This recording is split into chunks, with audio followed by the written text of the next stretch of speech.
పొద్దున లేవంగానే కార్తిక్ గడి ముఖం చూసిన అప్పుడే అర్థమైపోయింది it's going to be lazy day అని. మంచి ఒక మార్కెటింగ్ పేజ్ స్టార్ట్ చేయాలి. ఇషా లైఫ్ నుండి అయితే నేను బుక్ చేసుకున్న ఒక ఆర్డర్ వచ్చింది. గెస్ చేయండి వాట్స్ ఇన్ ఇట్.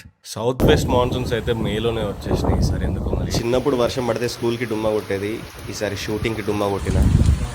అందరికి welcome back to the RVK Studios. మన వాళ్ళు ఎఫ్ఐడి అని ఏదో షార్ట్ సిరీస్ తీస్తున్నారు ఇండోర్ లో. 10 తారీఖు వస్తుంది తమాషా చేసేస్తాను నేను తమాషా. ఇక్కడ 2 జతల చెప్పులు ఉన్నాయి, అంటే రూమ్ లో 2 ఉంటారు. ఒక్కడే 2 జతల చెప్పు.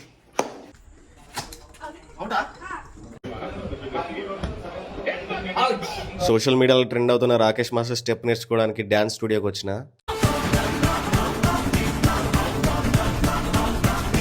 మా ఫ్రెండ్ సెట్టింగ్కి పిలిస్తే వెళ్ళి స్టఫ్ తిన్నా. Finally mission impossible cinema late night possible అయింది. మూవీ అయితే డిసప్పాయింట్ చేయలేదు, కానీ మిషన్ ఇంపాసిబుల్ సిరీస్లో వచ్చిన అన్నిటికంటే ఎందుకో కొంచెం తక్కువైన ఫీలింగ్ అనిపించింది. ఫైనలీ సినిమా అయిపోయింది, కానీ నా మిషన్ ఇంపాసిబుల్ స్టార్ట్ అవ్వబోతుంది. ఒక నార్మల్ హ్యూమన్ సూపర్ హ్యూమన్గా మారబోయే కథ ఇది.